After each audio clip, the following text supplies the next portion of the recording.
News 18 prime में आपका स्वागत है। मैं हूं आपके साथ में नुपुर जारोली जैन। चलिए आपको सीधा ले चलते हैं राज्यसभा। इन्फ्लिक्टेड डिसएडवांटेज है वह ऐसा डिसएडवांटेज है जिसके लिए उनको प्रोटेक्शन के लिए आवश्यकता है। इसलिए संविधान सभा के तहत जो संविधान में बात आई उसमें शेड्यूल कास्ट शेड्यूल ट्राइब को ओबीसी को बाद में हम जब जोड़ते हैं तो वह डिसएडवांटेज कैटेगरी में आता है। आज मैंने कहा यह असाधारण है, उसका बड़ा कारण है संविधान सभा ने जब सोशियो कल्चरल डिफरेंसेस की बात कही और 1976 में आपने सोशलिज्म शब्द को जोड़ा, तो सोशलिज्म शब्द को यदि हम लेते हैं तो रिलीजन और कास्ट न्यूट्रल होता है। यह विधेयक रिलीजन न्यूट्रल विधेयक है। भारत के इतिहास में पहली बार आदरणीय नरेंद्र मोदी जी की सरकार ने एक ऐसा विधेयक लाने का काम किया है जो सभी धर्मों के सभी गरीब लोगों तक पहुंचने का काम कर रहा है। आप सुन लीजिए, इसका एक दूसरा पक्ष में बताना चाहता हूं। कृपया 1 मिनट समय है और अपनी बात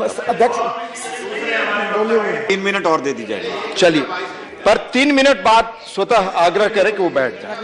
सभापति महोदय, मैं तो 3 मिनट टोका टोकी में मेरा चला जाता है। आप 3 मिनट अपनी बात खत्म। मैंने कहा डिफरेंसेस के बारे में, जो सोशियो कल्चरल डिफरेंसेस की बात संविधान सभा में कही गई थी, उसमें नरेंद्र मोदी जी की सरकार ने उस चीज को जोड़ा है जो कमी थी। सोशियो कल्चरल डिफरेंसेस में वेल्थ का डिफरेंसेस, स्टेटस का डिफरेंसेस, डिग्निटी का डिफरेंसेस, इन तीनों चीजें मिसिंग थी। आज नरेंद्र मोदी जी की सरकार ने इन तीनों चीजों को जोड़कर उस डिफरेंसेज को संविधान सभा का हकीकत बनाकर गरीबों के दरवाजे तक इस विधेयक को ले जाने का काम किया। मैं अब दूसरे मुद्दे पर आना चाहता हूं। एक बहुत महत्वपूर्ण मुद्दा है। राम गोपाल जी और सतीश मिश्रा जी के वाणी में थोड़ी समानता दिखाई पड़ने लगी है। पता नहीं साइकिल के नीचे हाथी आएगा कि हाथी के ऊपर साइकिल जाएगा, मुझे मालूम नहीं।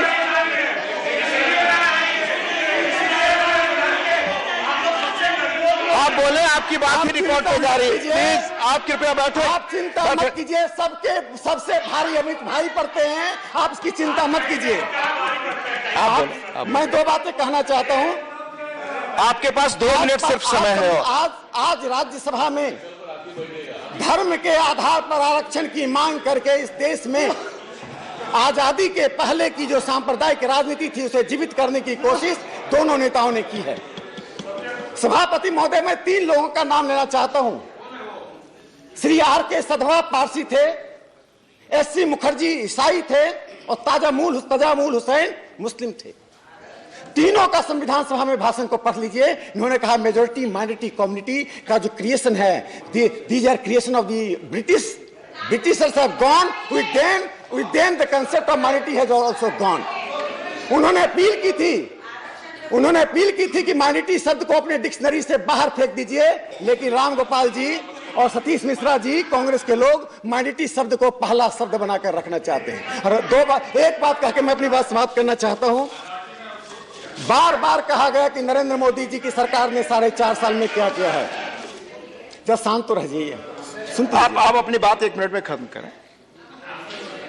सभापति महोदय, मुझे कोई कांग्रेस का नेता है बता दे 47 से लेकर 2018 तक किसी पार्टी ने 90,000 लोगों का एडवर्टीजमेंट, रेल का एडवर्टीजमेंट एक दिन में निकाला हो। 90,000 का एडवर्टीजमेंट रेल का निकला है, आप बताकर दिखा दीजिए। मुझे यह बताकर दिखा दीजिए मुद्रा योजना में आप अपनी बात खत्म करें। माननीय पुनिया साहब, आप बैठे। अरे सुन तो लीजिए। राकेश जी, आप अपनी बात खत्म करें। मैं दूसरे वक्ता को बुलाऊंगा, प्लीज। आप खत्म करें, जो समय तय था वो आपने ले लिया।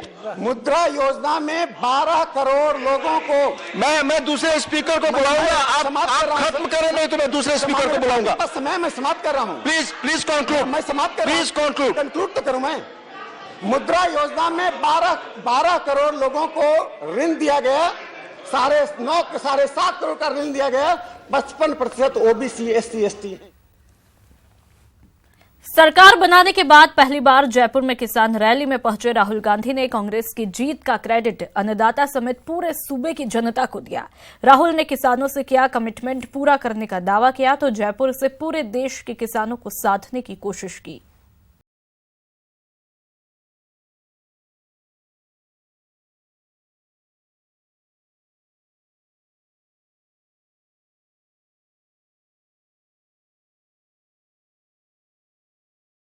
का पावर शो।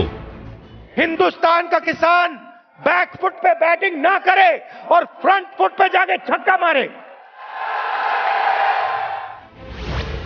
बिग शो से राहुल ने फूंका चुनावी बिगुल। तो जैसे ही 2019 में कांग्रेस पार्टी की सरकार आएगी, वही सरकार हिंदुस्तान के हर प्रदेश के किसान का कर्जा माफ करके दिखा देगी। राहुल का हरित क्रांति मंत्र।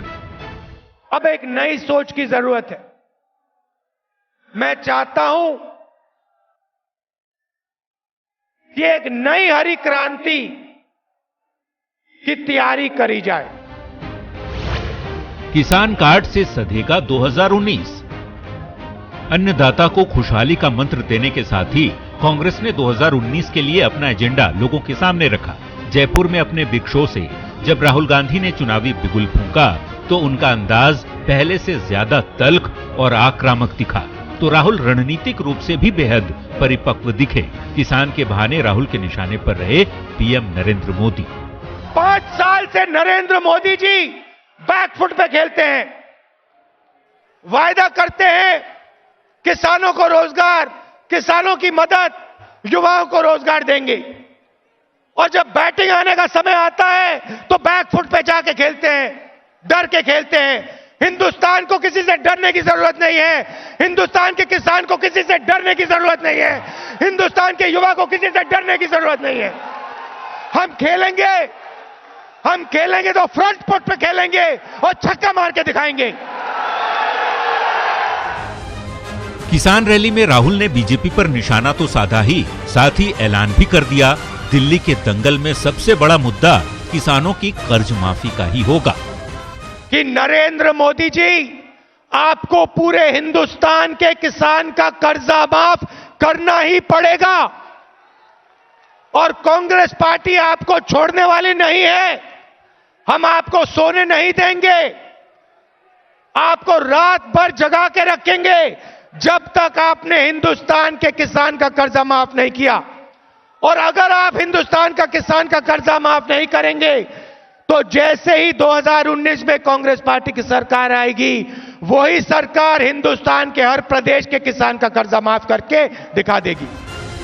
किसान कार्ड खेलते हुए राहुल युवाओं को भी नहीं भूले और किसान और जवानों की युगलबंदी वाली नई हरित क्रांति का मंत्र राजस्थान के युवाओं को दिया।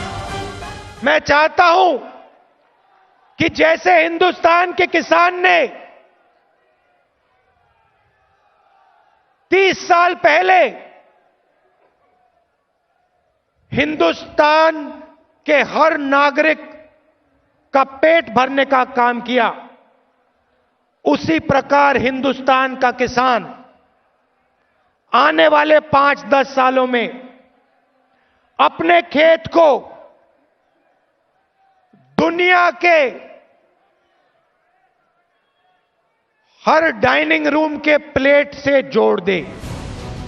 साथ ही राहुल गांधी ने किसानों के लिए कांग्रेस के नए प्लान का भी खुलासा किया।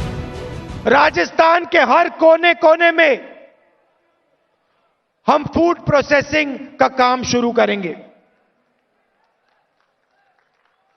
जहां आप अनाज उगाते हो, जहां आप टमाटर उगाते हो, आलू उगाते हो, खेत के पास फूड प्रोसेसिंग का यूनिट लगेगा। मेगा फूड पार्क लगाए जाएंगे और आपके खेत को हम दुनिया की इकोनॉमी से, दुनिया के बड़े बड़े शहरों से हम जोड़ने का काम करेंगे। अब ऐसे में सवाल है कि क्या मोदी सरकार से किसानों का मुद्दा राहुल ने हथिया लिया है? क्या 2019 में राहुल किसान कार्ड के भरोसे मोदी को टक्कर देना चाहते हैं? सवाल यह है कि क्या किसान कार्ड से कांग्रेस दिल्ली फतेह कर पाएगी और क्या राहुल वाकई मोदी सरकार को किसानों की कर्ज माफी के लिए मजबूर कर देंगे। Bureau report, news 18 Rajasthan. Jaipur से राहुल गांधी ने चुनावी शंखनाद किया तो 2019 में जीत के लिए पार्टी ने प्लान भी तैयार कर लिया है। देखिए रिपोर्ट में। मरुधरा से चुनावी शंखनाद। राहुल गांधी आगे बढ़ो, राहुल जी आगे बढ़ो। कांग्रेस का मिशन 25।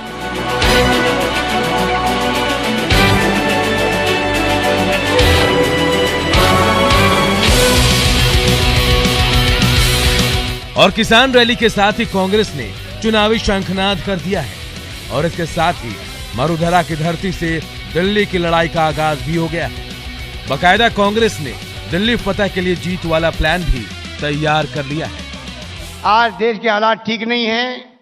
आपको नरेंद्र मोदी जी और अमित शाह जी दो लोग राज कर रहे हैं देश के अंदर। लोकतंत्र में कभी संभव नहीं होता है। ये वही होता कर सकते हैं जिनकी सोच फासिस्टी हो, जिनका लोकतंत्र में यकीन नहीं हो। मुझे यकीन है कि राजस्थान की जनता इस बार फैसला करेगी, 25 सीटें जिता करके कांग्रेस झोली में डालेगी कि आने वाले लोकसभा में जो 23 सीटों की कमी रह गई थी वो 23 सीटें जीतकर राहुल जी की झोली में डाल दें ताकि केंद्र में सरकार कांग्रेस पार्टी की बने। दिल्ली की लड़ाई के लिए कांग्रेस ने अभी से तैयारी तेज कर दी है। कांग्रेस राजस्थान की सभी सीटों पर जीत का प्लान तैयार कर रही है। किसान रैली के जरिए राहुल ने ओंकार भरी तो 2019 के लिए रोड मैप भी तैयार हो गया। कांग्रेस पार्टी के कार्यकर्ता से मैं कहना चाहता हूं, देखिए ये आपकी सरकार है और इस सरकार के ऑफिसेस, चाहे वो चीफ मिनिस्टर का ऑफिस हो, चाहे वो सचिन पायलट जी का ऑफिस हो, चाहे वो हमारे मंत्रियों का ऑफिस हो, चाहे वो एआईसीसी के लोगों का ऑफिस हो, एमएलए का ऑफिस हो, वो ऑफिस आपके लिए खुले मिलेंगे, उनके दरवाजे आपके लिए खुले मिलेंगे और डायरेक्ट कनेक्शन है आपका और मेरा। मुझे कांग्रेस पार्टी के कार्यकर्ताओं की शिकायत नहीं सुनाई देनी चाहिए। कांग्रेस की नजर राजस्थान के सभी 25 लोकसभा सीटों पर।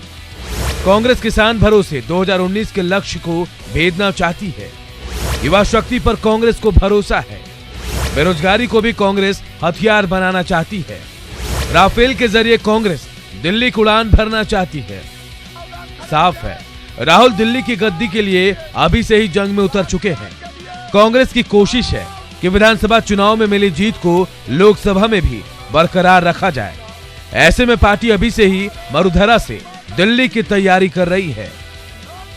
Bureau report, news 18 Rajasthan. Rajasthan समेत 3 राज्यों में सरकार बनाने के बाद कांग्रेस अध्यक्ष राहुल गांधी अब पीएम नरेंद्र मोदी को सीधी चुनौती देने का दम भर रहे हैं और इसके लिए राहुल को गठबंधन वाली राजनीति से कोई परहेज भी नहीं है।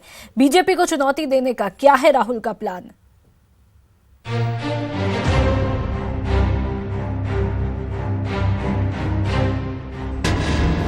राहुल का प्लान 2019। गठबंधन पर राहुल की खरी खरी। यूपी में दूरी लेकिन कई राज्यों में होगा गठबंधन। मोदी बनाम राहुल वाली रणनीति पर फोकस। देश लोकसभा चुनाव की ओर कदम बढ़ा रहा है। दोनों बड़ी पार्टियां इस महासमर के लिए अपनी सेना तैयार कर रही हैं। ऐसे में राहुल गांधी ने अपनी रणनीति का बड़ा खुलासा किया है। एक विदेशी न्यूज एजेंसी को दिए इंटरव्यू में कांग्रेस के अध्यक्ष राहुल गांधी ने साफ कर दिया कि जनता के दिल की बात को समझकर उनका एकमात्र मकसद नरेंद्र मोदी की सरकार को सत्ता से हटाना है। राहुल ने साफ किया कि इसके लिए वो विपक्ष को एकजुट करने की रणनीति पर काम कर रहे हैं। राहुल ने जहां गठबंधन वाली राजनीति की बात की तो कांग्रेस पार्टी की सियासी ताकत के भी संकेत दिए। राहुल के मुताबिक देश के 3 बड़े हिंदी राज्यों में सरकार चलाने वाली कांग्रेस को हल्के में ना लिया जाए। राजस्थान, एमपी और छत्तीसगढ़ में सरकार चला रही कांग्रेस के अध्यक्ष ने संकेत दिए हैं कि यूपी में उनकी ताकत कम करके ना आंकी जाए। तो राहुल ने इशारों ही इशारों में साफ कर दिया कि यूपी में कांग्रेस अलग चुनाव लड़ सकती है। राहुल का ये जवाब माया अखिलेश के गठबंधन के लिए हो सकता है, जहां कांग्रेस को यूपी में प्रस्तावित गठबंधन से दूर रखने की बात हो रही है। जहां राहुल ने अपनी ताकत बताई तो कई राज्यों में गठबंधन वाली राजनीति को स्वीकार भी किया। राहुल के मुताबिक महाराष्ट्र, बिहार, झारखंड और तमिलनाडु में पार्टी मजबूत गठबंधन के साथ चुनाव लड़ेगी और इसके लिए कवायद जारी है। 2014 की बड़ी हार के बाद वक्त बदलता जा रहा है। एक वक्त तक मोदी सरकार का विरोध करने वाली कई विपक्षी पार्टियां भी कांग्रेस की अगुवाई में विपक्ष की एकता की बात का विरोध कर रही थी। लेकिन कई उपचुनाव में कांग्रेस की जीत के बाद बीते दिसंबर में राजस्थान समेत 3 राज्यों में कांग्रेस की सरकार बनने के बाद देश का सियासी माहौल बदला है और जो संकेत मिल रहे हैं उसके मुताबिक 2019 की जंग में कांग्रेस विपक्ष की ताकत को एकजुट कर नरेंद्र मोदी की अगुवाई वाले एनडीए को कड़ी टक्कर दे सकती है। Bureau report, news 18 network. जमीन विवाद मामले की सुनवाई गुरुवार से सुप्रीम कोर्ट की 5 जजों वाली बेंच करेगी, जिससे इस मामले के जल्द निपटारे की उम्मीद जताई जा रही है।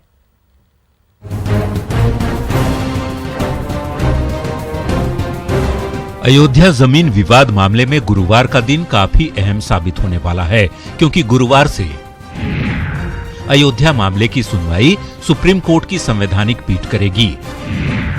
सुप्रीम कोर्ट की इस संवैधानिक पीठ में 5 जज शामिल होंगे और इस संवैधानिक पीठ का नेतृत्व चीफ जस्टिस रंजन गोगोई करेंगे।